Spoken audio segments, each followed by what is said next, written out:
So what a difference a week makes. I mean, it was only last week I was doing a rant video on Sega for the Game Gear Micro and how disappointed I was, considering it was coinciding with the 60th anniversary of Sega.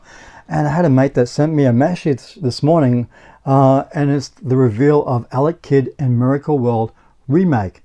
Now, if you go right back to the Sega Master System days, Alec Kidd was actually the mascot for Sega. It wasn't the Hedgehog, it was the Alec Kidd.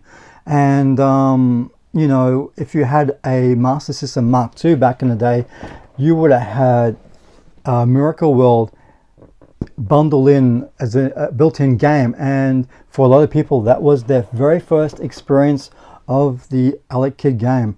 But for me, it wasn't my very first experience. And in fact, I don't like Miracle World, which is, yeah, I don't like it. My first game that I played, I don't have it in the collection here, I need to get it back, is Alec Kidd and High Tech World. And I think it had to do with the RPG elements, which I liked a bit about that because of that RPG elements. And there was you know, it's been 30 years, I guess, since I played that game, and I need to get it back in the collection to play it to actually jog my memory. But it did have those RPG elements to it, and that's why I loved it, because I was into games like Phantasy Star, Miracle Warriors, all that sort of stuff. So that was my very first Alec Kidd game that I played. And I think the next game that I played was Alec Kidd in Shinobi World. And to me, this was my all-time favorite Alec Kidd game. A cute platforming game inspired by the Shinobi series, and I thought what they did with this was really spectacular. So to get the news that we're getting the Alec Kidd Miracle World, totally did not see this coming. And we have to look back that, okay, so far we've had Wonder Boy, The Dragon's Trap, we've had even Sonic Mania. Don't forget, Sonic Mania was outsourced. It wasn't made by Sega themselves. Streets of Rage 4, it was outsourced. And I think also Panzer Dragoon is outsourced. So there's like 5 titles plus Alec Kidd now that have been outsourced by smaller, maybe independent companies to make games for them. So I don't get why that's happening. Maybe Sega is busy working on Yakuza games, all that sort of stuff.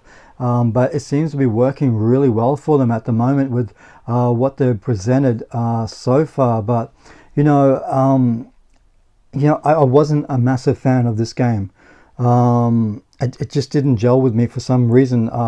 I found it, I don't know if I found it too hard. I mean, I would have to go back and replay this to see how I feel now. But back in the day, I just didn't like it when I had already played High Tech World and Shinobi World. And I just only recently, last week, I plugged in Alec Kidd and the Lost Star. It's a weird title, I have to say. I don't know how I feel about this one neither. I need to play it more, but for me, I'm looking forward to this. I'm looking forward to revisiting a game that's been remastered. It looks kind of like the similar stuff to what the Dragon's Trap was, just the visuals, the art style of that. And it's got the retro mode as well. I wish Streets of Rage 4 would have had that. So a flick of a button, like in Dragon's Trap, you go from, I guess, the modern day era graphics back to old 8-bit graphics. So that's cool. But I do remember it being hard for some reason, just the controls on it. Maybe it was to do with the Master System controllers. Those things are tiny. You know, how we play games back then, I don't know how we did it back then, to be honest with you. But there's so many new modes in it, and it's got all the levels from the original Alec Kidd game in Miracle World, plus some new levels. So to expand on the lore of Alec Kidd, I guess. So yeah, I am looking forward to it, just to dive in. Hopefully it's going to get a physical release, because that's something that is up in the air at the moment. It's going to be on everything, including PC, PlayStation 4. Will it be on PlayStation 5 and Series X? I don't know. But also it's going to be on the Switch. So it's going to be fun to revisit that. I know there's a lot of people on YouTube that are over the moon about it. Like I said, it's probably their first game that they would have played in this series, where for me it was probably the third game I played in the series. Shinobi World to me was was my all-time favorite. I think they developed the character and the games along the way. When you look at a platforming game, then you got something like Lost Star, which is platform but it's really weird, and High Tech World, which, I mean, I have to go back and replay it, but I do remember those RPG elements where I was writing down a lot of stuff back in the day, dialogue, trying to figure out what time I needed to be in a room to get a certain item, stuff like that. So good news, especially if you're Alec Kidd fan. I know there's a lot of people out there that are over the moon about this, and like I said, I'll be interested in revisiting this series. So 2021, the first quarter, I think it is 2021. Let's see what happens with that. But yeah, I didn't see this coming, and now the questions are being asked: what other franchises from Sega can we hope to see in the future? Because I've said it before in other videos, after I think the Streets of Rage 4, what is next from Sega? What is next from another developer that's working with Sega? And here we are. We got a remake of Alec Kidd. Oh, what is next? Could there be an Altered Beast? I wasn't really into that game. Golden Axe, I wasn't really into that neither. I don't know. Shining Force, I'd love to see an RPG, a remake of the very first Phantasy Star would just be incredible for me. But Shinobi could come back. I don't know. It does open the possibilities now that Sega's taking this serious.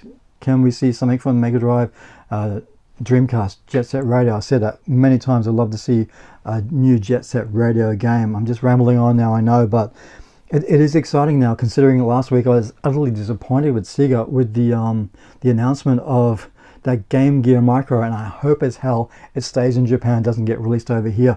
But this is a step in the right direction for those of us who are really ticked off last week with that Micro announcement. This could have been the one that they did first before the Game Gear Micro. Yeah, but hey, we're getting something. And now, do we dare to dream of more titles coming from them? They can farm these games out to a lot of indie dependent developers. Hoping that Lizard Cube and Emu are going to be working on another franchise. Don't do a Streets of Rage 5. Another franchise. Yeah. This is a step in the right direction. I like what I see in the trailer, so let's hope that this continues. Let's hope that the things I didn't like about the Miracle World are fixed. And I think there was a few things. I've got to go back and replay it. So yeah, I'm happy. I'm happy that this is happening. Alec Kidd is back.